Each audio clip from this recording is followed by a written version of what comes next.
Hey you can trust me, I'm a man inside of a tree. Do you want to learn about Norse paganism in under 4 minutes? Well, you've come to the right video.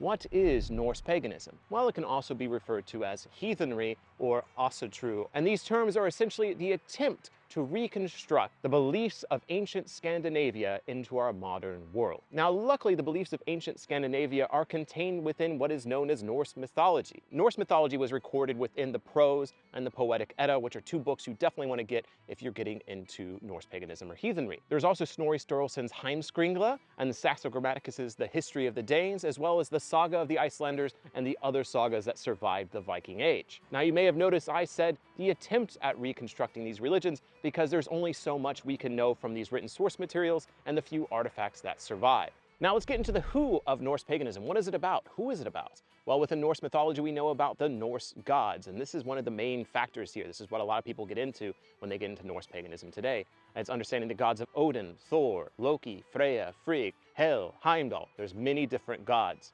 But there's also the ancestors, your personal ancestors and the ancestors of Scandinavia.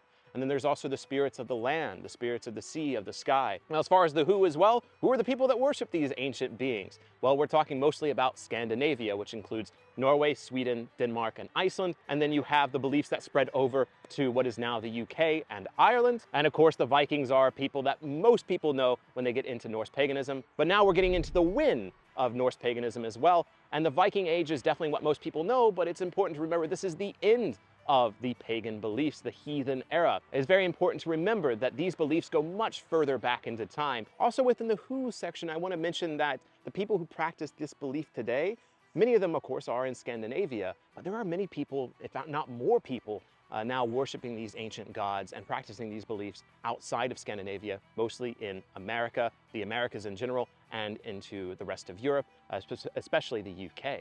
Now we're running out of time, so now we need to talk about why. Why would you be interested in this in the first place? Why does it benefit us now if it, is something that really mostly died hundreds of years ago? Well, I think a lot of people get into Norse paganism today and heathenry because of the mythology. It just provides a really rich way of looking at the world. And when we start talking about Yggdrasil, the creation myth, Ragnarok, the various halls of the gods, the 9 realms. And so when looking at mythology in general, Norse mythology is one of the most interesting, I think, in the world. And I think that's one of the things that attracts many people to it. But also what you get out of it. A lot of people benefit from connecting to Norse paganism, Norse mythology today. And I think that's because of the gods. The gods within Norse mythology are really complicated and fascinating beings. You can tell I want to talk more about this, but we're under 4 minutes here. This is why I have many more videos about this. But now let's get into how would you do this today? Well, it really is quite simple. I mean, there's even, I think, a line in history that says if you want to become a heathen, you simply just need to worship the heathen gods.